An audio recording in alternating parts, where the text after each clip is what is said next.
બોટાદમાં હળદર ગામ ખાતે ખેડૂતો સાથે જે કડદો થઈ રહ્યો છે, કડદાના વિરોધમાં લડાઈ લડી રહેલા ગુજરાતના ક્રાંતિકારી ખેડૂતો ઉપર ખોટી એફઆઈઆર કરી છેલ્લા 2 મહિનાથી ભાજપની સરકારે જેલમાં પૂરી રાખ્યા છે। રાજકોટની જેલમાં બંધ ગુજરાતના ખેડૂતોને મળવા માટે અરવિંદ કેજરીવાલજીએ ગઈકાલે એક પત્ર લખ્યો જેલ તંત્રને અને પોલીસ તંત્રને। એની લેખિતમાં કોપી રૂબરૂમાં જઈ જેલ ઉપર જમા કરાવી, ઈમેલ કર્યો।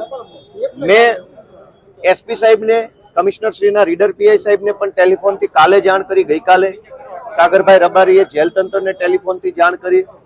ટૂંકમાં ટેલિફોનથી, પત્ર લખીને, ઈમેલ કરીને, વોટ્સએપ કરીને, તમામ રસ્તાઓ અપનાવીને ગઈકાલથી જ અમે જેલ તંત્રને અને સરકારી તંત્રને કોશિશ કરી રહ્યા, વિનંતી કરી રહ્યા છીએ કે જેલમાં બંધ ખેડૂતોને મળવા માટેની વ્યવસ્થા કરી આપો।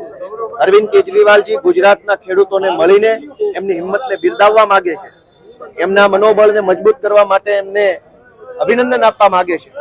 પરંતુ દોસ્તો, બહુ દુઃખ સાથે કહેવું પડે છે કે ભાજપની સરકારના પેટમાં તેલ રેડાય છે કે અરવિંદ કેજરીવાલ ગુજરાતના ખેડૂતોને કેવી રીતે મળી શકે। અને એટલે ગઈકાલે બપોરથી કોશિશ કરી રહ્યા છીએ, તેમ છતાંય આજે બપોરના આ 12:30 સુધીમાં પણ જેલ તંત્ર કે સરકારી તંત્ર તરફથી અમને કોઈ જેલમાં મળવાની વ્યવસ્થા કરાવવા દેવામાં નથી આવી। મૌખિક રીતે ના પાડે છે કે તમને નહીં મળવા દઈએ, નહીં મળવા દઈએ। જેલની બહાર અત્યારે જેલના દરવાજા બંધ કરી દીધા છે, 100-150 પોલીસ લગાવી દીધા છે, જેલ તરફ જતા રસ્તા ઉપર પણ નાકાબંધી કરી લીધી છે। અમે એવું નક્કી કર્યું કે ભાઈ તમે અમને જેલમાં મળવાની વ્યવસ્થા કરાવો। રાષ્ટ્રીય પાર્ટીના રાષ્ટ્રીય કન્વીનર છે, એ મળી શકે છે, એમનો અધિકાર છે, અમે અરજી આપી છે। તો અમને મૌખિક રીતે ના પાડી। અમે સરકારી તંત્રને પૂછ્યું કે લેખિતમાં ના પાડો કે તમારી પાસે શું કારણો છે, શું તકલીફ છે, લખીને આપો। લખીને આપવાની પણ ના પાડે છે।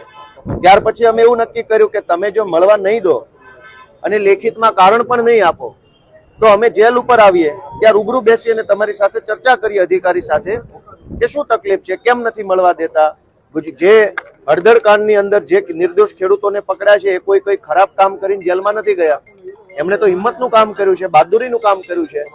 અમે જ્યારે એવું નક્કી કર્યું કે જેલ ઉપર રૂબરૂ જઈને જેલના સુપ્રિન્ટેન્ડન્ટ સાથે વાત કરીશું, તો અત્યારે અમને પોલીસે એવું જણાવ્યું કે જેલના સુપ્રિન્ટેન્ડન્ટ પણ જેલ છોડી નીકળી ગયા છે, એ કોઈ બીજી જગ્યાએ ગયા છે, અને જેલના બધા અધિકારીઓ પણ જેલ છોડી નીકળી ગયા। કુલ મળીને એક કે ગુજરાતના નિર્દોષ ખેડૂતો પર લાઠીચાર્જ કર્યો, પહેલો અન્યાય કર્યા પછી બીજો અન્યાય એફઆઈઆર કરી, ત્રીજો અન્યાય જેલમાં પૂર્યા, અને ચોથો અન્યાય કે હવે કેજરીવાલ મળવા માંગે છે તો એને મળવા પણ દેવામાં નથી આવતા।